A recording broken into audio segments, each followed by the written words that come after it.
"Don't move the furniture, Mom. We like it this way." The words hit me like ice water, freezing me mid-step in the living room of what used to be my home. Today, I'm going to tell you something I never thought I'd share. And if you, for just 1 second, feel like this sounds familiar, please leave a like and subscribe. It'll help me keep finding the courage to speak these truths. I'm Margaret Chen, 74 years old, standing in a house I helped build but no longer recognize as mine.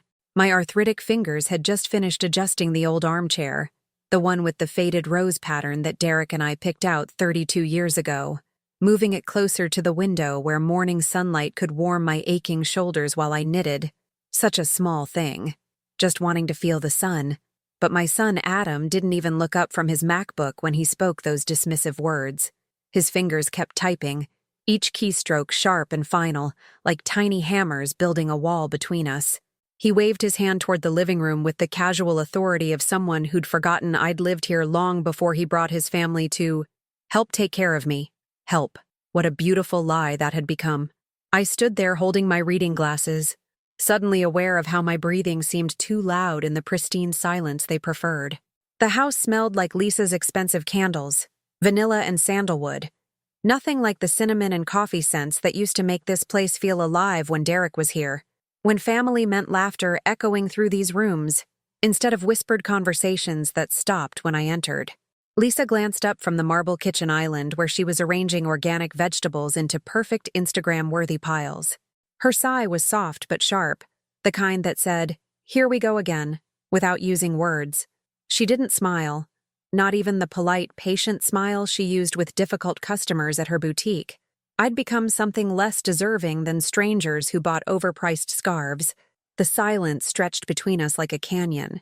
I wanted to explain that the chair had been in that corner for 3 decades, that Derek used to read me passages from his mystery novels while I worked on baby blankets for grandchildren who barely acknowledged my existence now. I wanted to tell them about the way sunlight used to dance across the hardwood floors when we first moved in, how we'd planned to grow old gracefully in rooms filled with family gatherings and Sunday dinners that lasted until evening. Instead, I folded the throw blanket I'd been carrying, one I'd crocheted during Lisa's difficult pregnancy with Sarah, working late into the night while Derek slept, creating something beautiful to welcome our first grandchild.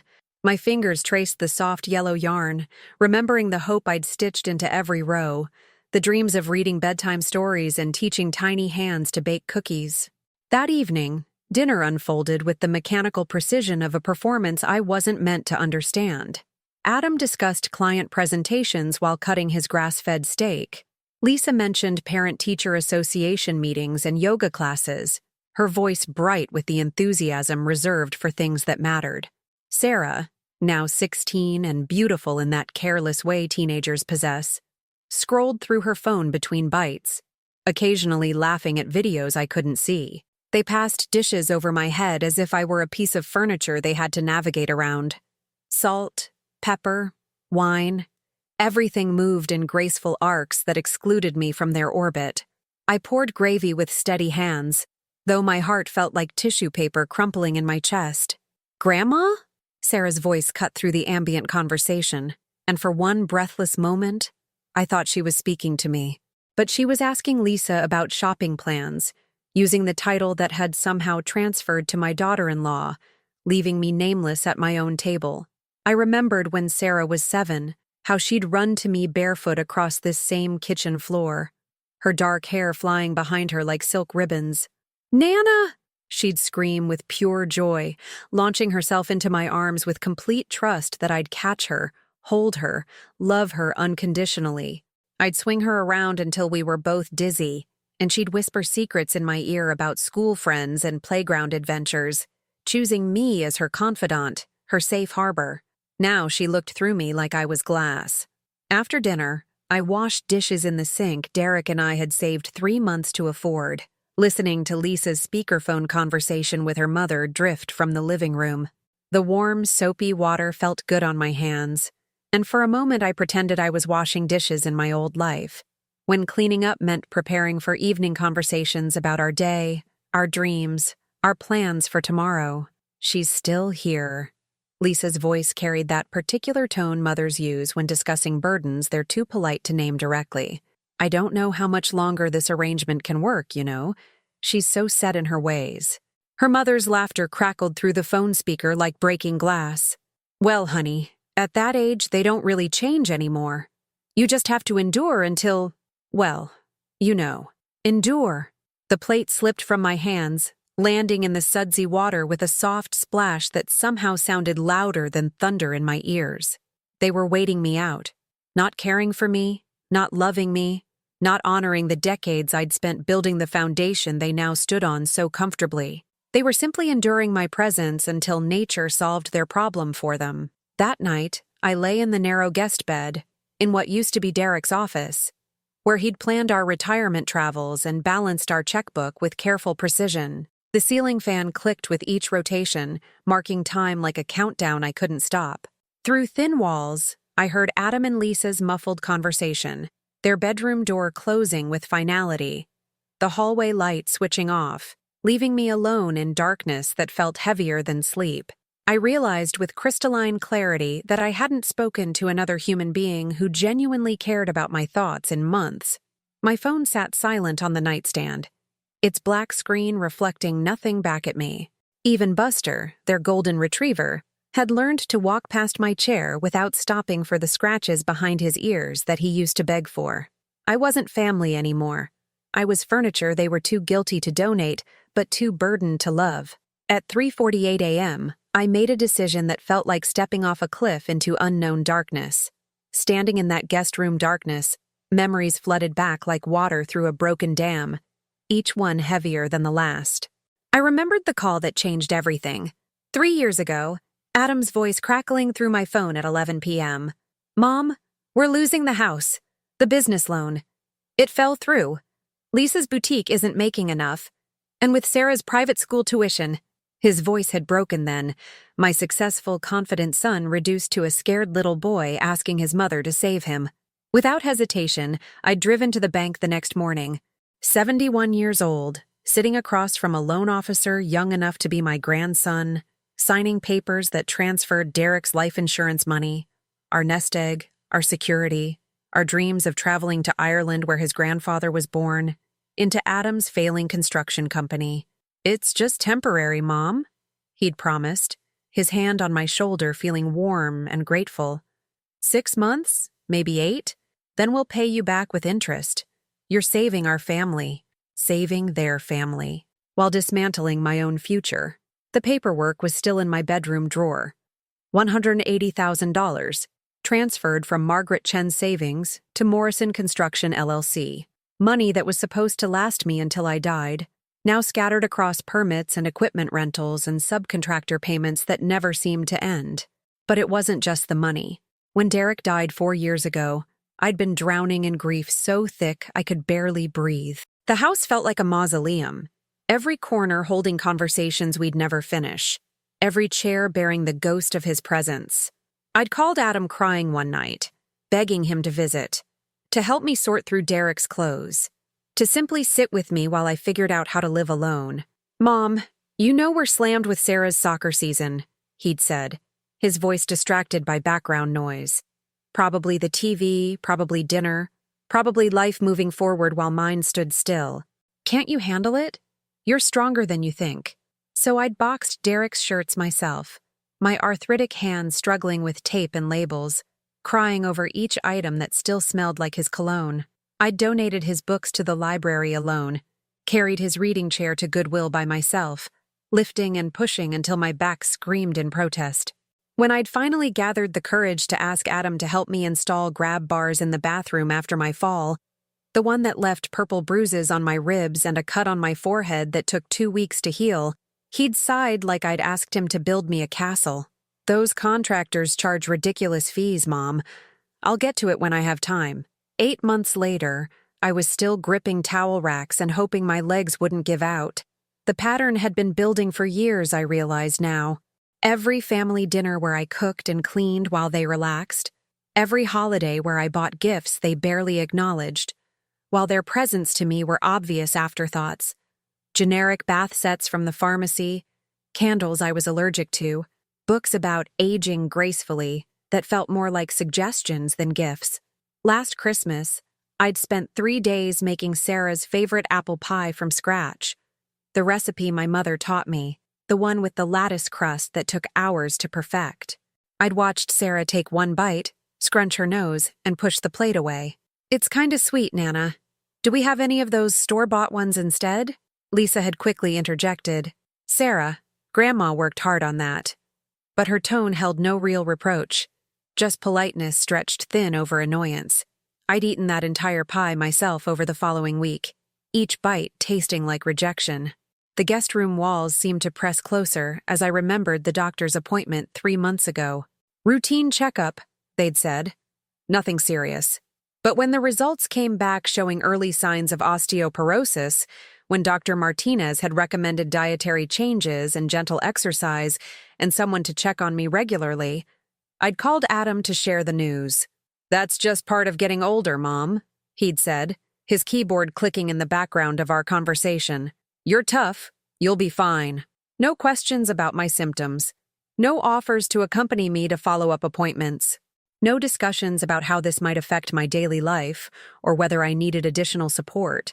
Just, "You'll be fine." But I wasn't fine. I'd been shrinking, physically and emotionally, becoming smaller and quieter in their presence until I barely cast a shadow. When had I stopped expressing opinions about dinner plans? When had I stopped suggesting family activities? When had my voice become so unnecessary that they made decisions about my own living space without consulting me? The furniture incident wasn't isolated. It was symbolic.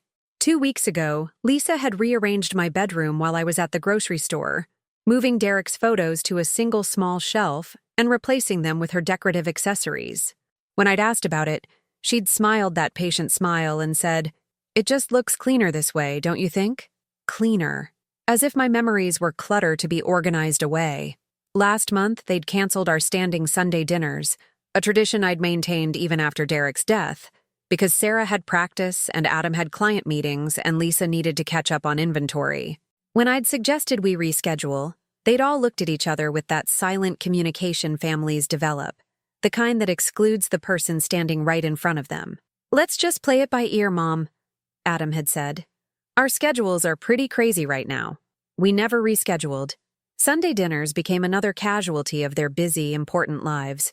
Lying in that narrow bed, I calculated the arithmetic of my love. $180,000 in loans they'd never discussed repaying. Countless hours of babysitting Sarah when she was younger, canceled at the last minute when their plans changed. Meals cooked, dishes washed, laundry folded, grass mowed when Adam's back was acting up. Christmas presents purchased with my Social Security money while they exchanged expensive gifts with each other. Birthday calls that lasted 3 minutes. Holiday visits that felt like obligations. Conversations where they discussed me in third person while I sat at the same table. When was the last time one of them had asked how I was feeling and waited for an honest answer? When was the last time they'd included me in a decision that affected my daily life? When was the last time I'd felt like Margaret Chen, individual human being, rather than Mom, the convenient support system they activated when needed and ignored when not? The guest room clock ticked toward 4 a.m., and I faced a question that terrified me more than loneliness, more than financial insecurity, more than the uncertainty of starting over at 74. Was I used? The answer sat in my chest like a stone, heavy and undeniable. Yes, I had been used. Systematically, lovingly, completely used by people who called it family, and I called it love. Derek used to say I gave too much, loved too hard, forgave too easily. "You're going to spoil them, Maggie," he'd warn when I'd send extra money for Adam's college expenses or take Sarah shopping for school clothes while her parents were working. Love isn't supposed to be a transaction. But after he died, transactions were all I had left to offer. Money for acceptance, service for inclusion, sacrifice for the illusion of being needed. I'd bought their tolerance of my presence with pieces of my independence, and now I was broke in every currency that mattered. The decision crystallized with painful clarity. I could continue being furniture in their perfect home, or I could remember what it felt like to be human somewhere else. At 4:17 a.m., I quietly opened the closet door and began to pack. I moved through the darkness like a ghost learning to haunt her own life. Each item I folded into my ancient suitcase, the one Derek had bought me for our anniversary trip to Yellowstone, back when travel meant adventure instead of burden, felt like a small rebellion against years of shrinking myself to fit their comfort. The clothes Lisa hadn't accidentally donated to charity were few. 3 cardigans Derek had loved seeing me wear, a blue dress that brought out my eyes, sensible shoes that could carry me wherever I decided to go. Everything else had mysteriously vanished during her spring cleaning sessions, replaced by nothing except more space for her designer handbags and Adam's golf equipment. As I packed, memories surfaced unbidden, sharp as broken glass. 2 months ago, I'd spent a week in bed with pneumonia. Real pneumonia that required antibiotics and rest, not the little cold they'd dismissed when I'd mentioned feeling unwell. I'd called Adam on day 3, my voice barely a whisper, asking if someone could pick up my prescription or bring me soup. Anything to show I wasn't completely alone in my illness. "Mom, I'm sure you're fine. You're probably just tired. Why don't you try some of that chamomile tea Lisa bought you?" He'd hung up before I could explain that I hadn't been able to keep food down for 2 days, that my fever had spiked to 102, that I was scared enough to consider calling an ambulance just for human contact. I'd recovered alone, subsisting on crackers and tap water, watching the bedroom ceiling spin while their lives continued normally 15 feet away. When I'd finally emerged, pale and 10 pounds lighter, Lisa had remarked cheerfully, "Oh, good, you're feeling better. Could you help me with Sarah's birthday party planning? We're so behind." My birthday had passed 3 weeks later without acknowledgement. 74 years on this earth, reduced to a calendar date no one bothered to check. But perhaps the cruelest cut had come just last week, when I'd overheard a conversation that wasn't meant for my ears. I'd been returning from my daily walk, the doctor-recommended exercise I performed religiously because no one else seemed concerned about my health, when I'd heard voices through the kitchen window. Adam and Lisa discussing me with the casual tone people use when planning mundane logistics. "We need to think long-term," Adam was saying, his voice carrying that businessman's practicality that made everything sound like a cost-benefit analysis. "She's not getting any younger, and this arrangement isn't sustainable forever." "I know," Lisa had replied, her tone weary with the burden of managing an inconvenient elderly relative. "But what are our options? She doesn't have enough saved for one of those nice retirement communities, especially after—" She'd paused meaningfully. "After I'd given them everything I had." She didn't need to finish the sentence. "There are more affordable places," Adam had continued. "State facilities. They're not fancy, but they're clean, safe. And honestly, she'd probably be happier around people her own age instead of feeling like she's bothering us all the time. Bothering them. That's what my presence had become. A bother to be managed, relocated, minimized. "When do you think we should bring it up?" Lisa had asked. "After Sarah graduates, maybe. Give us time to research options and figure out the paperwork. These things take time to arrange properly." They were planning my exile with the same methodical attention they'd give to choosing a vacation destination, and I was supposed to be grateful for their thoughtfulness.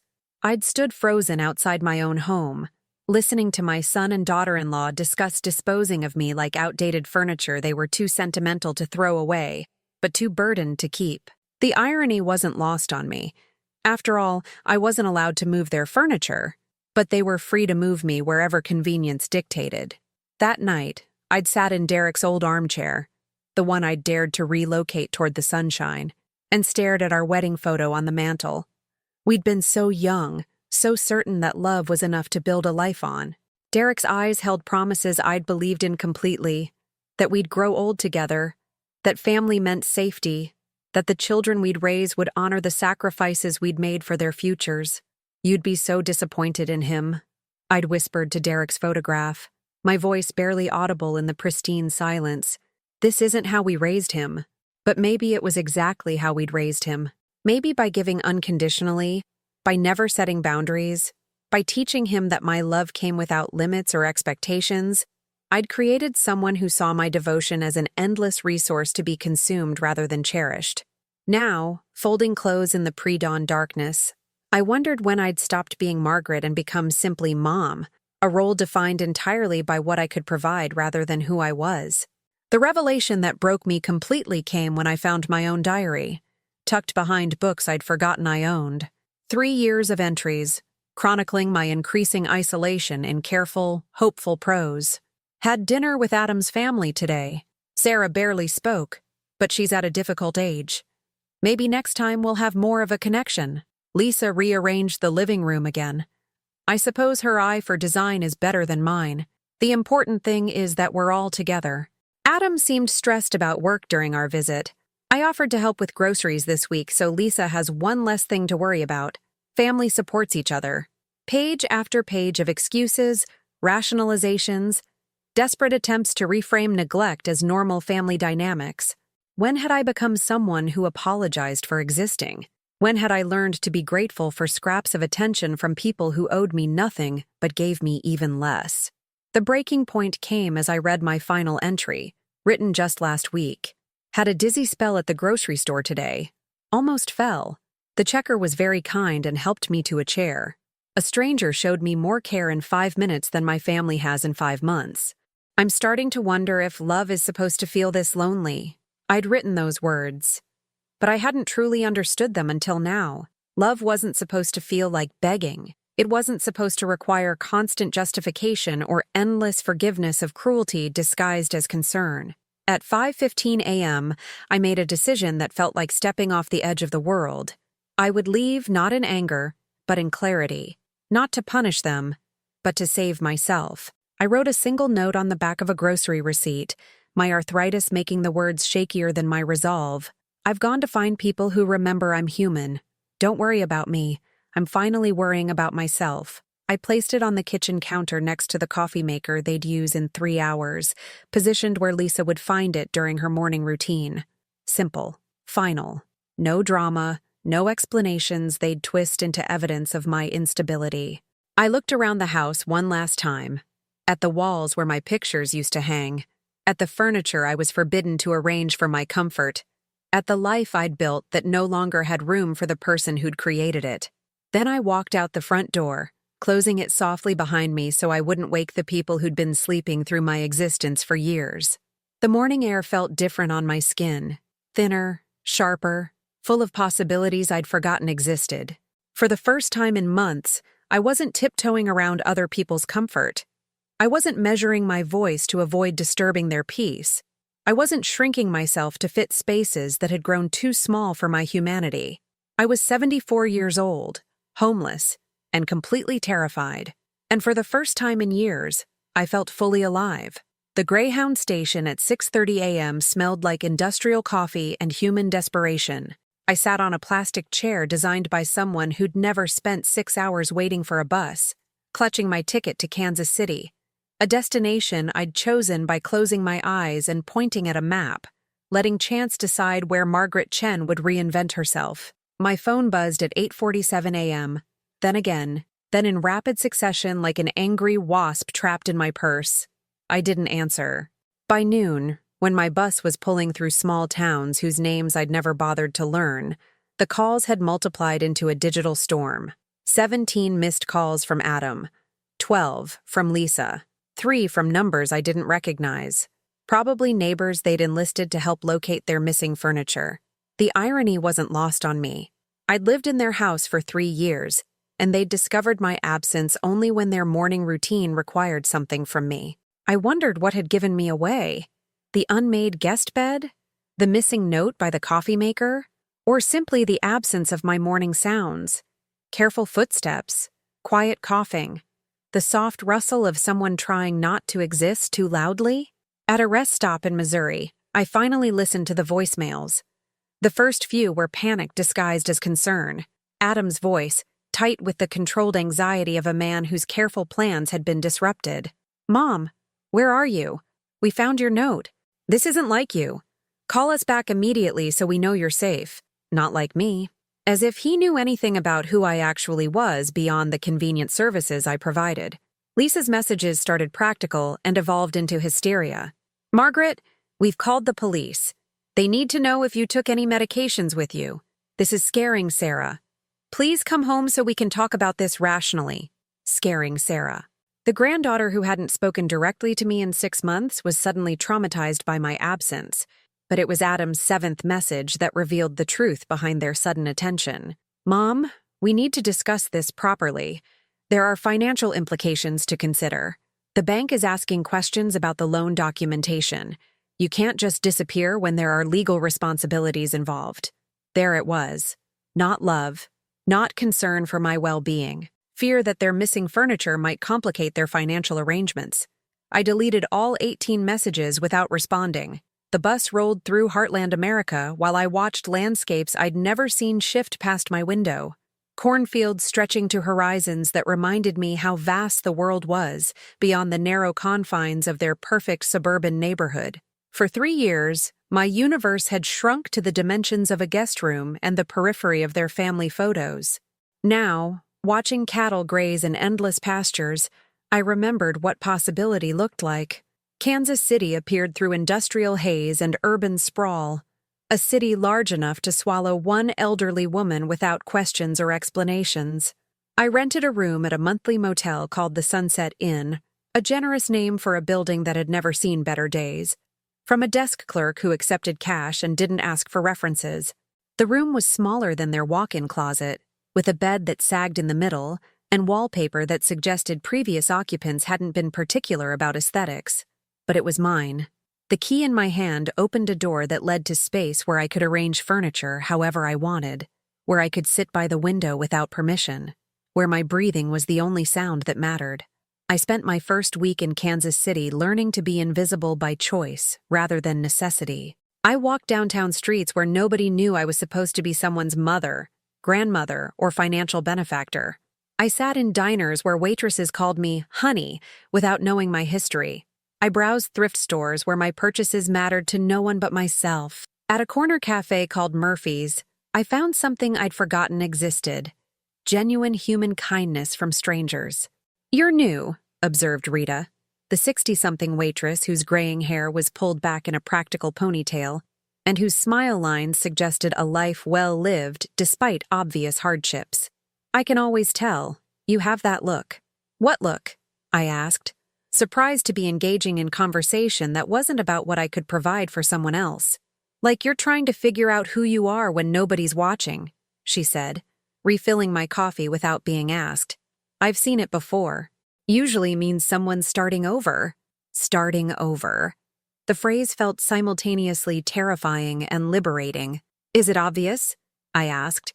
Rita laughed, a sound rich with understanding rather than judgment. "Honey, I've been serving coffee for 30 years. I can spot a life changer from 3 tables away. The question is, are you running from something or toward something?" It was the first time in years anyone had asked me a question about my interior life, and I found myself unexpectedly emotional. "I'm not sure I know the difference anymore." "That's okay," Rita said, settling into the booth across from me during the afternoon lull. "Sometimes the running and the seeking are the same thing. Takes courage, though, especially at our age." Our age. She'd included me in a demographic of survivors rather than treating me like a problem to be managed. Meanwhile, back in their perfect suburban home, my family was discovering what my absence meant to their carefully orchestrated lives. Adam called on day 4, his voice strained with exhaustion. "Mom, you've made your point. This has gone on long enough. We need you to come home so we can discuss your concerns like adults. Sarah misses you. Sarah misses you." The same Sarah who'd looked through me for months suddenly needed her invisible grandmother. When I didn't respond, Lisa tried a different approach on day 6. "Margaret, I want you to know that we're sorry if we made you feel unwelcome. We've been under a lot of stress, and maybe we didn't communicate our appreciation properly. Please come back so we can make this right." Their appreciation. As if my 3 years of diminishing existence had been a simple communication failure, rather than systematic emotional neglect. By day 8, desperation crept into their messages. "The police want to file a missing persons report, but they say you're not actually missing since you left voluntarily. They need proof of mental incompetence to intervene. Please call back before this gets more complicated." Mental incompetence. They were considering having me declared unfit to make my own decisions because I'd chosen to leave a situation that was slowly killing my spirit. But the message that broke my heart came on day 10, from Sarah herself, her young voice, uncertain and small. "Nana, I found your note. I don't understand why you left, but I keep thinking about things I should have said to you. About how you always listened when I had bad days at school, and how you made that soup when I was sick last year, and how you still remembered my favorite cookies even when I pretended I didn't want them anymore. I'm sorry I stopped talking to you. I thought you'd always just be there. Could you maybe call me? Just me?" I played that message 17 times, crying in my small motel room that smelled like industrial disinfectant and previous disappointments. Sarah's words contained something her parents' messages lacked: genuine recognition of my humanity rather than my utility. But even love, when it comes attached to a system designed to diminish you, requires careful consideration. I wrote Sarah a letter on motel stationery, my arthritis making each word a small act of determination.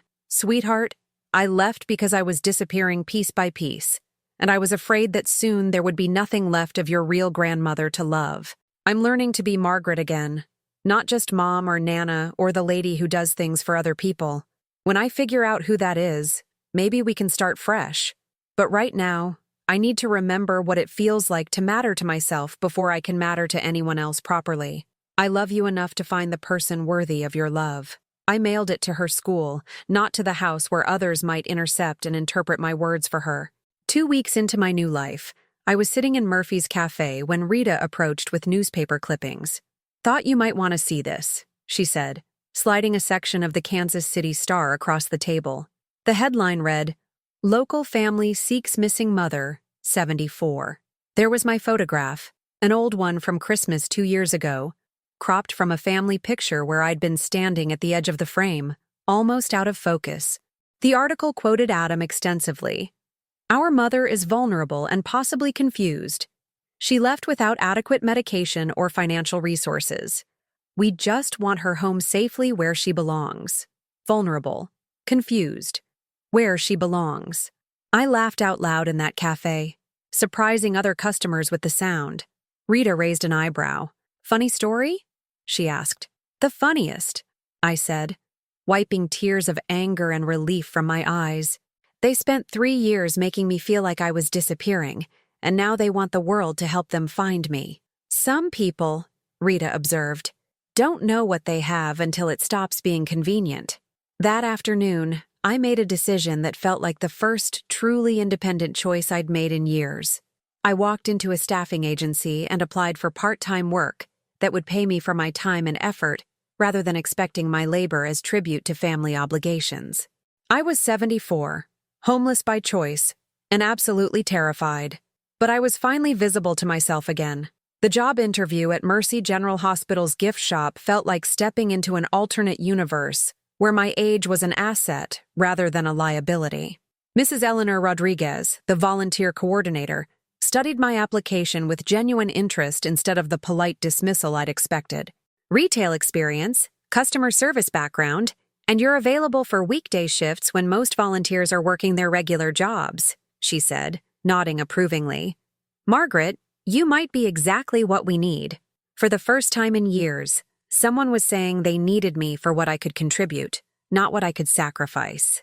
The gift shop occupied a sunny corner of the hospital's main floor, filled with flowers, books, comfort items, and small luxuries that brought brief moments of brightness to difficult days.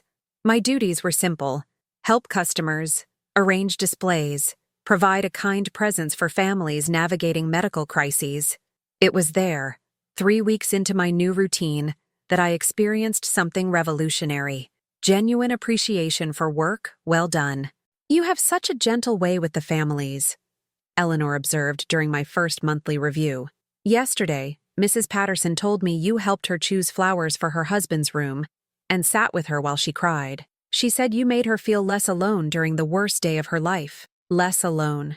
I was helping people feel less alone while finally understanding what it meant to not feel alone myself. My days developed a rhythm I'd forgotten was possible. Morning coffee at Murphy's, where Rita saved me the corner booth, and we discussed everything from weather to world events to the small victories of women learning to live for themselves.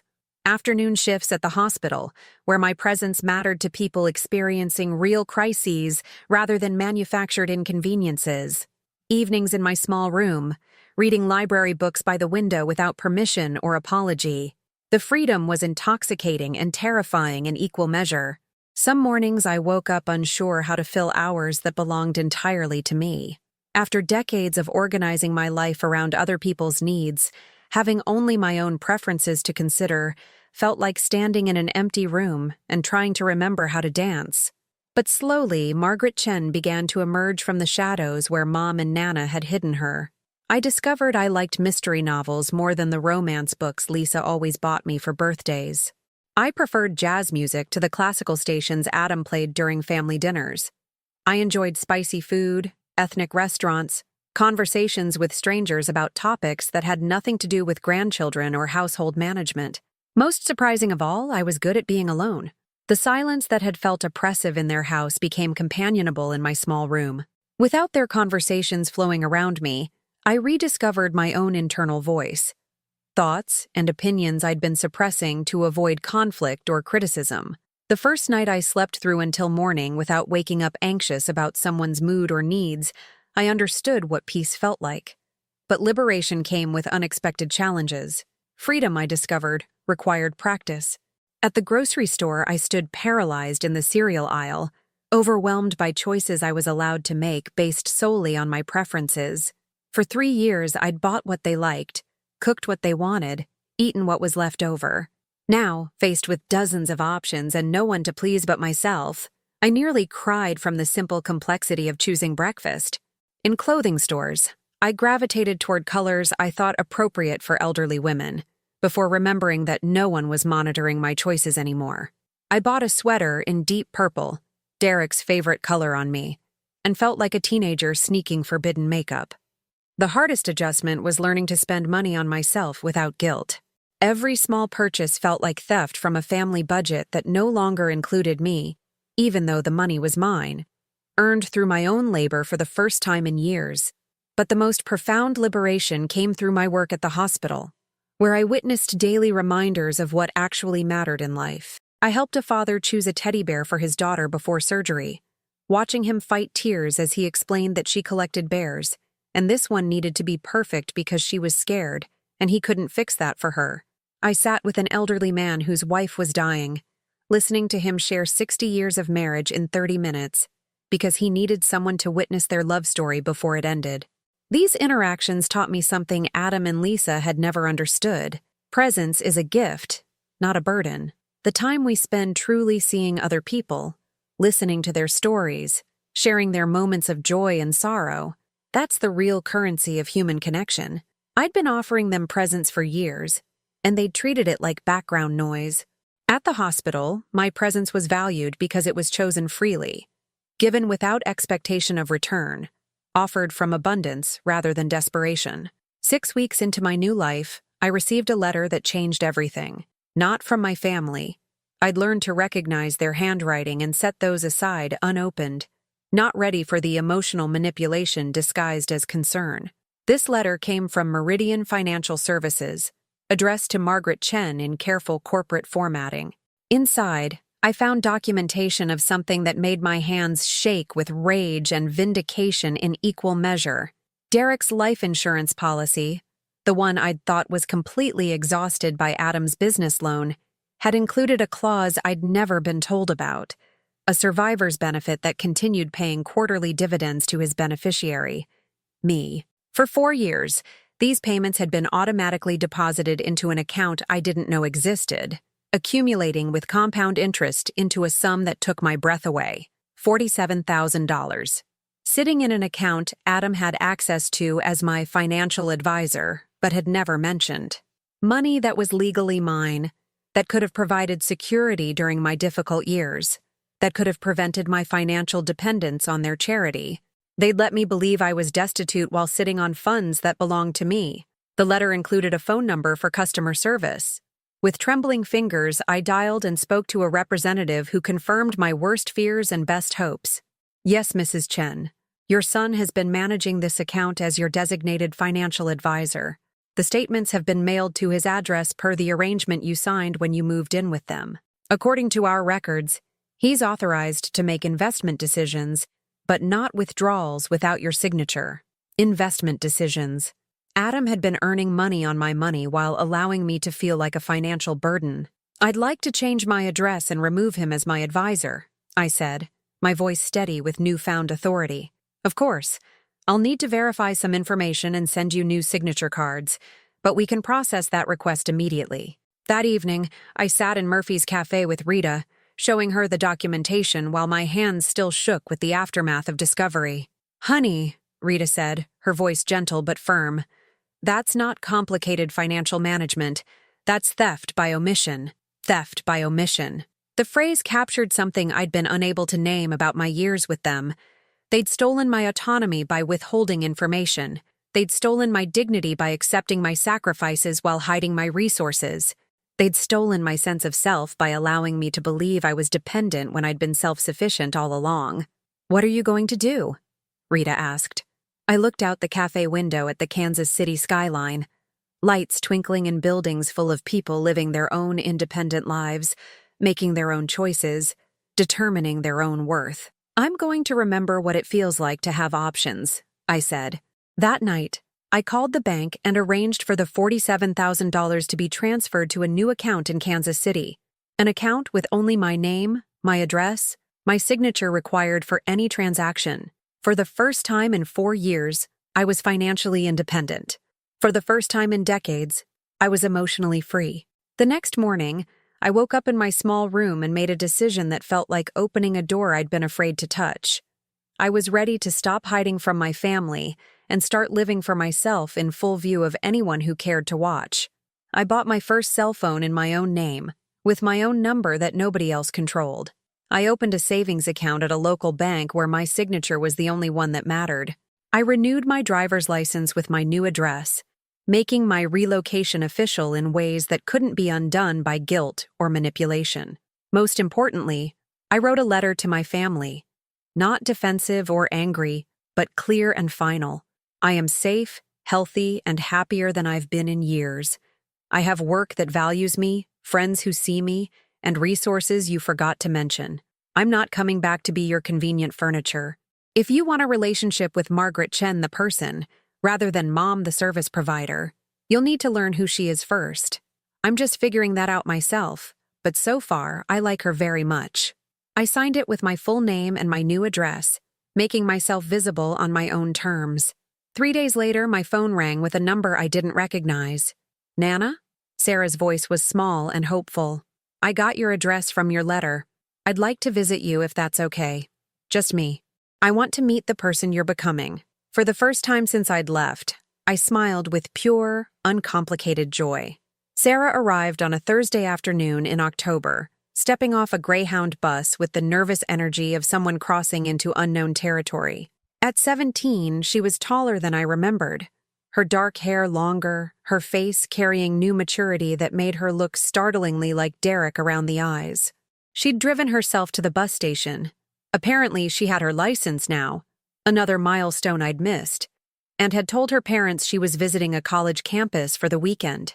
The elaborate deception required to see her own grandmother spoke volumes about the battle lines that had been drawn since my departure. We met at Murphy's Cafe, neutral ground where Rita could provide silent support if emotions overwhelmed either of us. Sarah ordered coffee, black, like an adult, and studied my face with the intensity of someone trying to reconcile memory with reality. "You look different," she said finally. "How so?" "Lighter somehow. Like you're not carrying something heavy all the time." Perceptive girl. She'd noticed what her parents had failed to see for years, that I'd been suffocating under the weight of their expectations, and my own need to earn love through service. "Tell me about your new life," she said, genuinely curious in a way that reminded me of the little girl who used to ask endless questions about everything from rainbows to why grown-ups seemed so tired all the time. I told her about the hospital gift shop, about helping families during difficult moments, about the satisfaction of work that mattered. I described my small room with the window that faced east, where morning light reminded me daily that new beginnings were possible at any age. "Are you lonely?" she asked. "Sometimes," I admitted. "But there's a difference between being alone by choice and being invisible by circumstance. I'd rather be lonely and authentic than surrounded by people who don't see me." Sarah nodded slowly, processing this with the seriousness of someone who'd felt invisible herself. "I understand why you left," she said quietly. "I've been watching them since you've been gone. Really watching. They talk about you like you're a problem they have to solve instead of a person they miss." Her observation hit me with unexpected force. Even at 17, Sarah could see what her parents couldn't or wouldn't acknowledge. "They're angry," she continued. "Dad especially. He keeps saying you're being dramatic and manipulative, that you're trying to punish them for not appreciating you enough. And what do you think? I think you stopped waiting for them to love you properly and decided to love yourself instead. That's not manipulation. That's survival." The wisdom in her young voice made my chest tight with pride and sorrow. She understood because she'd been watching from the periphery too, seeing how her parents' world revolved around their own needs while treating everyone else as supporting cast.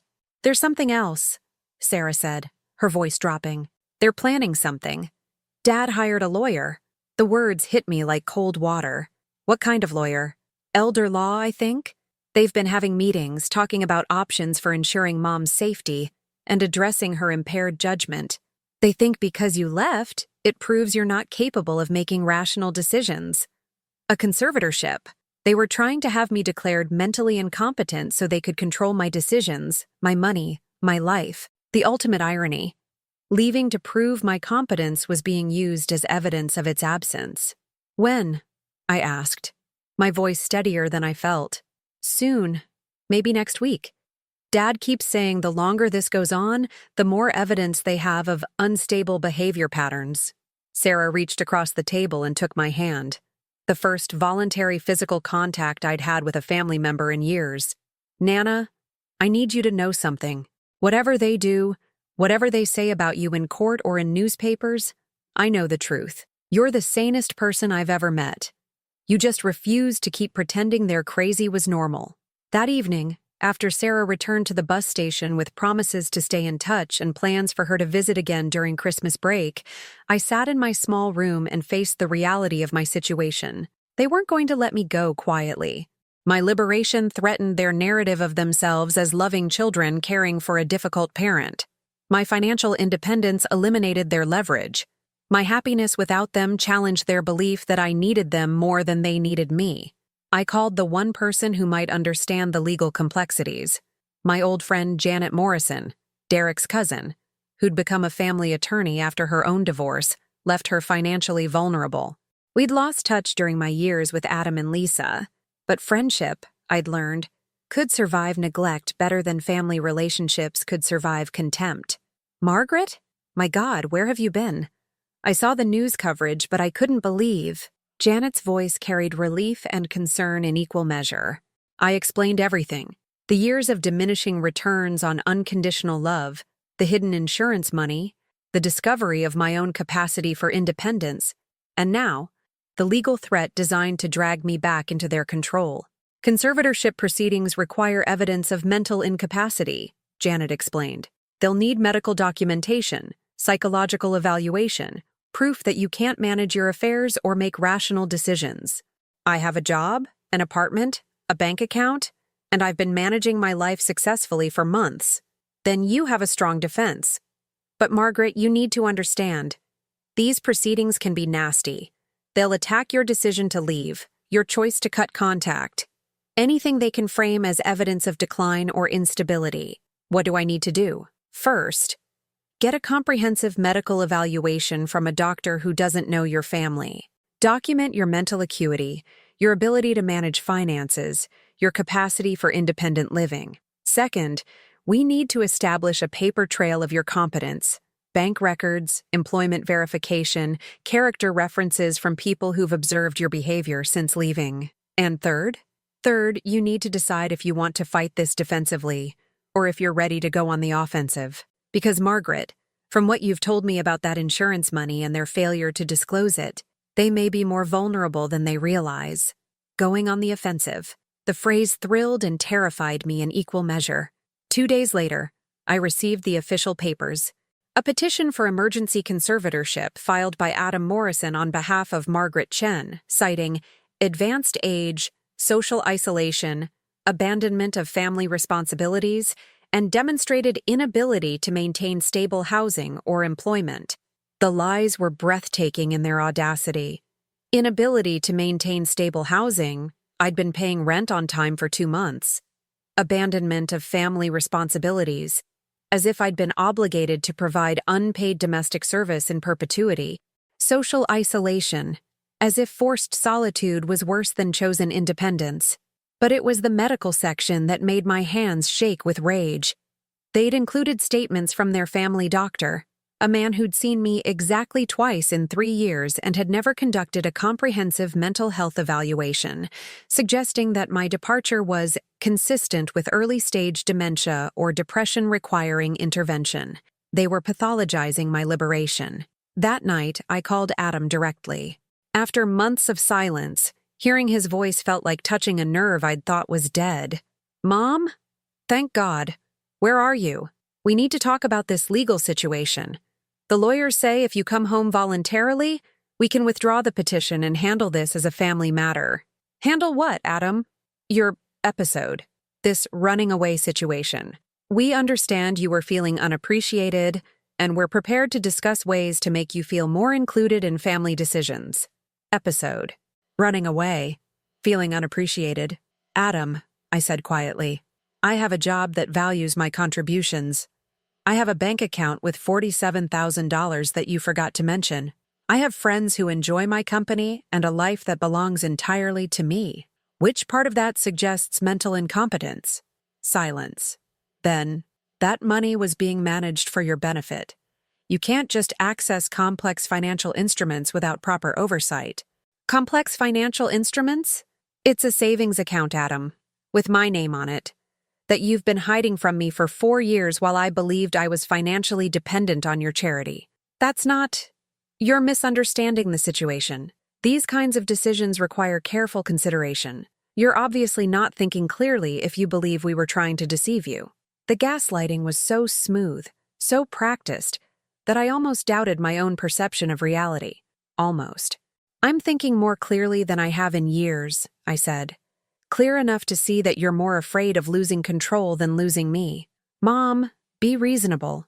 You're 74 years old, living in some motel, working minimum wage. This isn't sustainable. Come home and let us take care of you properly. The way you took care of me before? By making me invisible? By discussing my future without including me? By treating my presence like an inconvenience to be managed? You're being dramatic. We never treated you badly. We gave you a home when you needed one. You gave me a guest room in a house I helped pay for and called it charity. You gave me the privilege of serving people who couldn't be bothered to acknowledge my humanity." Another silence. When Adam spoke again, his voice carried the cold authority I remembered from his business calls. "This conversation proves you're not capable of rational discussion. The petition stands. If you won't accept help voluntarily, the court will order it. Then I'll see you in court," I said, and hung up. The next morning, I met with Janet to plan our defense. But first, I made a decision that felt like jumping off a cliff. We wouldn't just defend against their petition. We would file a countersuit for financial elder abuse and intentional infliction of emotional distress. "Are you sure?" Janet asked. "This will make reconciliation impossible. Once we accuse them of abuse, there's no going back to family dinners and birthday cards." I thought about the years of diminishing myself to fit their comfort, the hidden money that could have provided security, the systematic erosion of my dignity disguised as care. "There haven't been real family dinners in years," I said, "and the only birthday they remember is when they need something from me. Then let's show them what Margaret Chen looks like when she fights back." The war they'd started was about to become a battle they weren't prepared to win. The courtroom smelled like old wood and nervous sweat. I sat beside Janet, wearing a navy blue dress I'd bought for this moment. Not the faded cardigans they'd grown accustomed to seeing me in, but something that announced Margaret Chen was present and accounted for.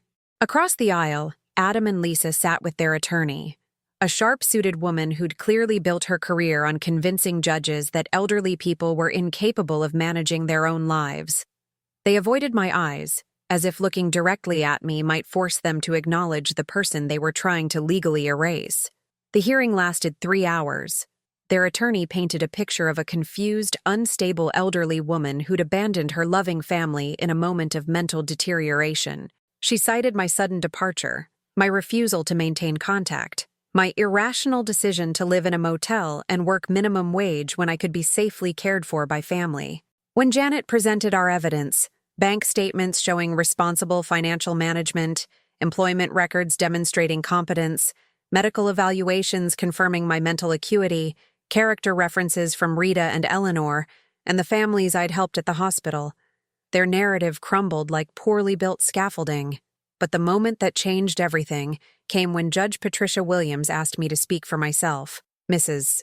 Chen, can you explain to the court why you left your son's home and why you believe you're capable of independent living? I stood slowly, feeling Derek's presence beside me like a warm hand on my shoulder.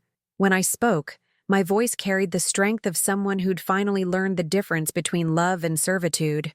Your Honor, I didn't leave because I was confused or mentally incompetent.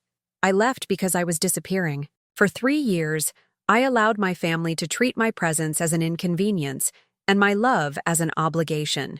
I gave them my financial resources, my domestic labor, and my emotional availability while receiving indifference in return. When I realized they were discussing my future without consulting me, planning to place me in state care while hiding assets that belonged to me, I chose self-preservation over martyrdom. I paused, looking directly at Adam for the first time since entering the courtroom. My son believes I'm mentally incompetent because I stopped accepting treatment that was slowly killing my spirit. I call that recovery, not decline. Judge Williams denied their petition within minutes of my testimony. More than that, she ordered an investigation into the financial irregularities Janet had documented, the hidden insurance money, the undisclosed account management, the pattern of economic control disguised as assistance. As we left the courthouse, Adam approached me in the parking lot, his face flushed with anger and what might have been shame.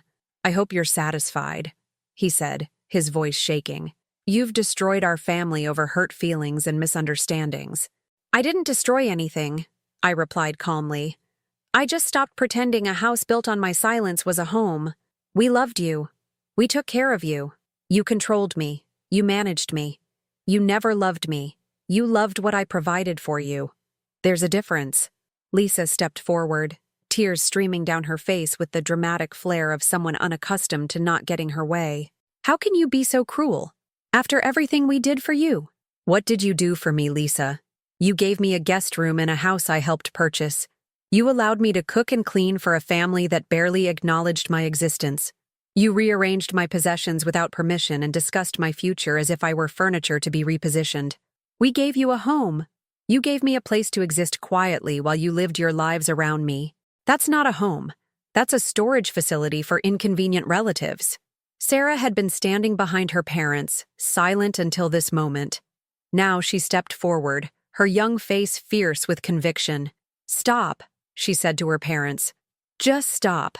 You're embarrassing yourselves and proving everything she's said about how you treated her." Adam turned to his daughter, his authority as a father clearly shaken by recent events. "Sarah, you don't understand the complexities. I understand that Nana was invisible in our house until she made herself visible by leaving. I understand that you're more upset about losing control than losing her. And I understand that she's happier now than she ever was with us, which says everything about how we treated her." With that, Sarah walked over to me, took my arm and said, "Can I ride with you? I'd like to see your new place." The investigation that followed revealed financial irregularities that resulted in penalties and required restitution. But more importantly, it established legal precedent protecting my independence. Adam and Lisa were barred from making any future claims on my competency without extraordinary evidence of mental decline. But the real victory wasn't legal. It was personal. 6 months after the courthouse confrontation, I was living in a small apartment near the hospital, with furniture I'd chosen and arranged according to my own preferences. The walls were painted soft yellow, Derek's favorite color, and filled with photographs that told my story rather than serving as background props for other people's narratives. My work at the hospital had expanded. Eleanor had promoted me to volunteer coordinator for family services, recognizing that my experience with crisis and recovery made me uniquely qualified to help others navigate difficult transitions. I was earning enough to live comfortably without depleting my savings, and more importantly, I was contributing something meaningful to the world. I'd joined a book club at the library, where Wednesday evenings were spent discussing mysteries and memoirs with women who saw Margaret Chen rather than someone's convenient relative. I'd taken a watercolor class at the community center, discovering artistic abilities I'd never had time to explore while managing other people's needs. Most surprisingly, I'd begun dating. Harold Fisher was a retired engineer whose wife had died 2 years earlier. We'd met at the hospital cafeteria during one of my breaks when he was visiting his sister recovering from surgery. Our conversation about the terrible coffee had evolved into weekly lunch dates, then dinner dates, then quiet evenings reading in comfortable silence. Harold appreciated my conversation, my independence, my refusal to lose myself in someone else's needs. He'd been married for 43 years to a woman he'd adored, and he understood the difference between companionship and codependence. "I like that you have your own life," he told me during one of our evening walks through downtown Kansas City. "Too many people our age think romance means giving up autonomy. I'd rather share 2 complete lives than try to build one life between 2 incomplete people." Sarah visited monthly now, taking the bus from college where she was studying social work. Inspired, she said, by watching me rebuild my life from nothing. Our relationship had evolved into genuine friendship between 2 adults who respected each other's choices. During her spring break visit, she helped me plant a small garden on my apartment balcony, herbs and vegetables that would belong entirely to me, tended according to my schedule, harvested for my meals. "Do you ever miss it?" she asked, working soil around tomato seedlings. "The old life, I mean." "I miss the idea of it," I said honestly. "I miss believing that family meant unconditional love and mutual support. But I don't miss the reality of feeling invisible in my own life. Do you think they'll ever understand what they did wrong?" Understanding requires acknowledging that their comfort wasn't more important than my dignity. Some people aren't capable of that level of self-reflection. "I'm sorry," Sarah said quietly. "For all of it. For being part of it. You were a child learning to navigate family dynamics you didn't create. The difference is that you grew up and chose to see clearly. They're still choosing blindness." That evening, after Sarah returned to school, I sat on my balcony with a cup of tea and Derek's photograph, watching the Kansas City skyline light up against the darkness. "You'd be proud of her," I told his picture. "Sarah, I mean. She's going to help families like ours learn to do better." I thought about the woman I'd been 3 years ago. Invisible, diminishing, measuring her worth by how little space she occupied in other people's lives. That woman had died slowly, suffocated by kindness that came with conditions and love that required payment. The woman I'd become, the one sitting on this balcony, planning tomorrow's volunteer shift and next week's date with Harold, anticipating Sarah's summer visit and the watercolor class that started Thursday. This woman was entirely my own creation. At 75, I'd learned what I should have known decades earlier. You cannot love others properly until you love yourself completely. You cannot build healthy relationships from a foundation of self-sacrifice. You cannot earn respect by accepting disrespect. Most importantly, it's never too late to choose yourself. The next morning, I woke up in my own bed, in my own apartment, to my own alarm clock set for my own schedule.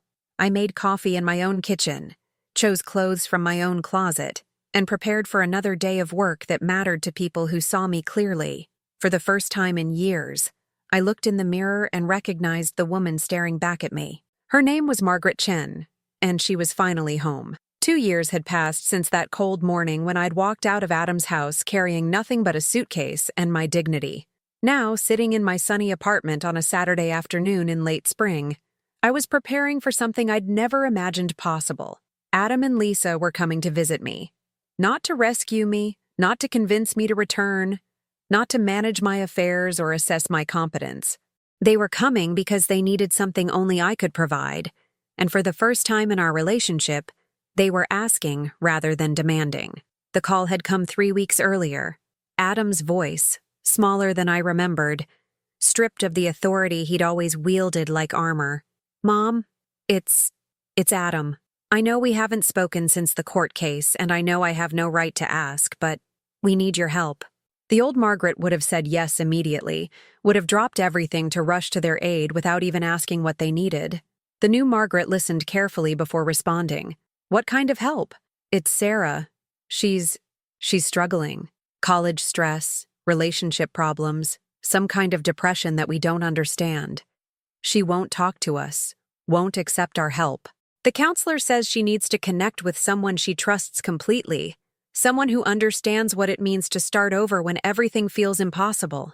He paused, and when he continued, his voice cracked with the vulnerability of a parent facing his own limitations. "She keeps asking for you. Says you're the only person who ever really listened to her without trying to fix her. Would you consider letting us visit so she can see you?" The irony was perfect. After years of treating me like a problem to be solved, they were asking me to help solve a problem they couldn't handle. After dismissing my emotional intelligence as irrelevant, they needed my ability to connect with someone in crisis. "I'll see Sarah anytime she wants," I'd said.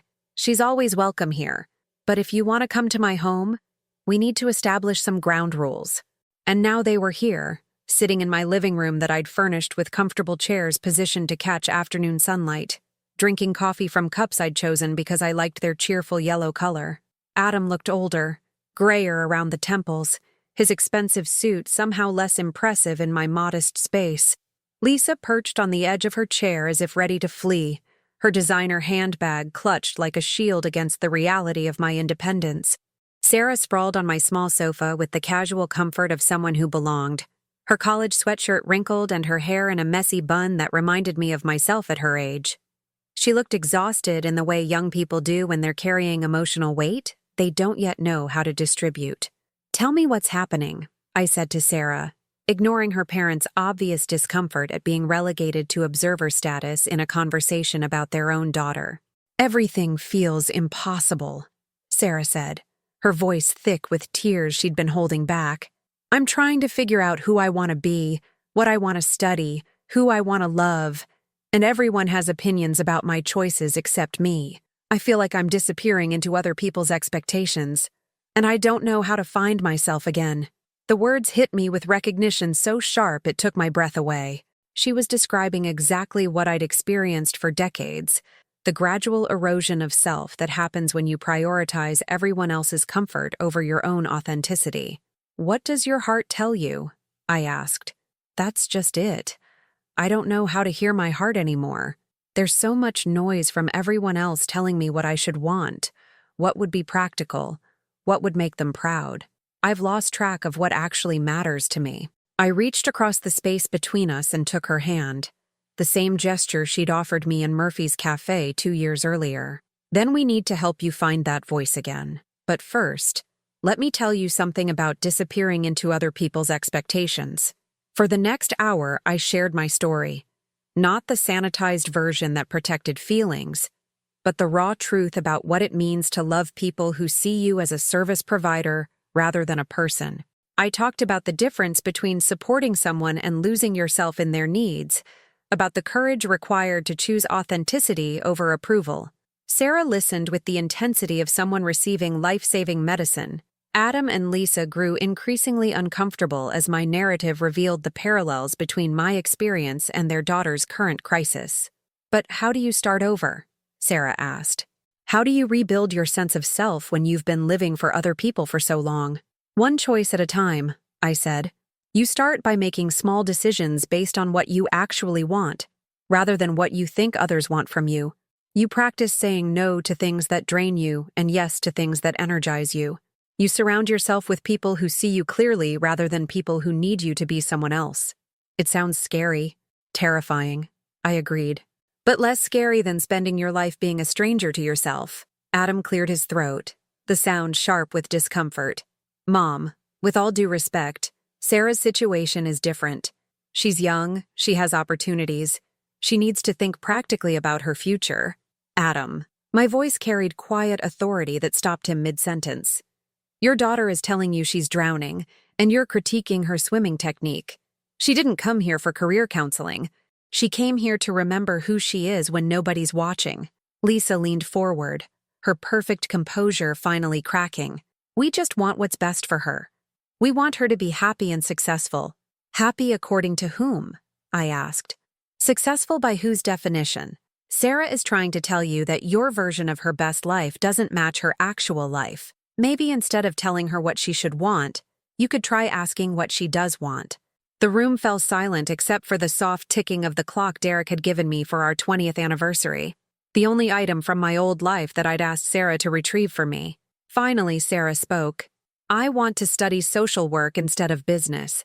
I want to work with families in crisis, help people rebuild relationships, maybe specialize in elder care advocacy.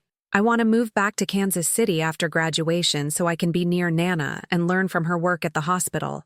And I want to date Emma, the girl you've been pretending doesn't exist because you're uncomfortable with the idea that I might not be straight.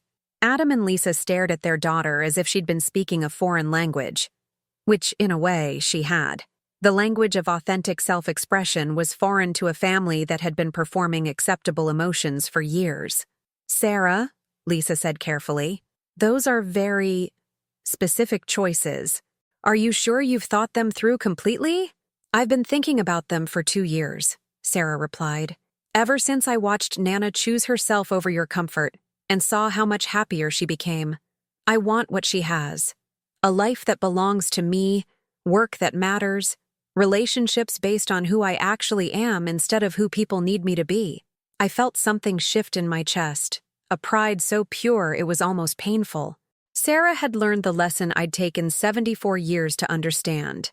Your life belongs to you first. What about your business degree? Adam asked weakly. What about it? I can finish it and use those skills in nonprofit management. Not everything has to be either or, Dad. I can be practical and authentic. And this girl, Emma? Lisa's voice was carefully neutral. This woman, Emma, Sarah corrected gently. She's 20. She's studying nursing. She makes me laugh and she sees me completely. She's also sitting in a coffee shop 3 blocks away, waiting to meet you if you're ready to know who I actually am. The silence stretched long enough for several lifetimes to pass. Then Adam did something I'd never seen him do. He looked directly at his daughter and asked, "What do you need from us?" "I need you to love who I am instead of trying to turn me into who you think I should be," Sarah said. "I need you to trust that I can make good decisions for my own life. And I need you to apologize to Nana for treating her the way you did, because I can't respect people who can't acknowledge their mistakes." Adam turned to me, his face vulnerable in a way I hadn't seen since he was a child, afraid of disappointing his parents. "Mom, He stopped, gathered himself, tried again. "We were wrong. About everything. We treated you like you existed for our convenience instead of honoring you as our mother. We made decisions about your life without including you. We let you feel invisible in your own family." Lisa was crying now, makeup streaking down her cheeks. "I'm sorry," she whispered. "I'm so sorry. I was so focused on having the perfect life that I forgot about the people living it with me." The apologies felt genuine, born from crisis rather than convenience. Sometimes it takes watching your children repeat your mistakes to recognize them clearly. "I forgive you," I said, and meant it. But forgiveness doesn't mean returning to old patterns. If we're going to rebuild our relationship, it has to be between equals who respect each other's autonomy. "We understand," Adam said. "We want to try. If you'll let us." That evening, after we'd all had dinner with Emma, a delightful young woman who clearly adored Sarah and treated her with the kind of respectful affection I'd always hoped she'd find, I stood on my balcony watching the sunset paint Kansas City in shades of gold and orange. Derek's photograph sat on the small table beside my chair, and I felt his presence in the warm evening breeze. "It worked out," I told him quietly. "Not the way I expected, but the way it needed to." My phone buzzed with a text from Sarah. "Thank you for showing me what courage looks like. I love you, Nana." Then another from Harold. "How did the family meeting go? Saved you some chocolate cake from the hospital fundraiser." And finally, surprisingly, one from Adam. "Thank you for not giving up on us. Can we have dinner next month?" I'd like to hear about your work. I looked around my small balcony, at the thriving tomato plants and herbs I'd grown myself, at the comfortable chair I'd positioned exactly where I wanted it, at the life I'd built from scratch at an age when most people consider their stories finished. Here's what I learned. Love isn't sacrifice. It isn't shrinking yourself to make others comfortable. It isn't earning affection through service or accepting crumbs of attention while providing whole meals of devotion. Real love sees you clearly and chooses you anyway. It celebrates your voice rather than silencing it. It creates space for your dreams rather than asking you to abandon them. It honors your boundaries rather than treating them as obstacles to overcome. Most importantly, real love starts with loving yourself enough to demand it from others. Have you ever felt invisible in your own life? Have you ever loved someone so hard that you forgot to love yourself? Do you know someone who's shrinking themselves to fit into spaces too small for their soul? If any of this sounds familiar, please share your story in the comments below. Sometimes the most powerful thing we can do is witness each other's courage to choose authenticity over approval. And if this message resonated with you, please like this video and subscribe to help it reach someone who needs to hear that it's never too late to come home to yourself. Sometimes the person we're meant to save is staring back at us in the mirror, waiting for permission to be seen. Your life belongs to you first. Don't forget that.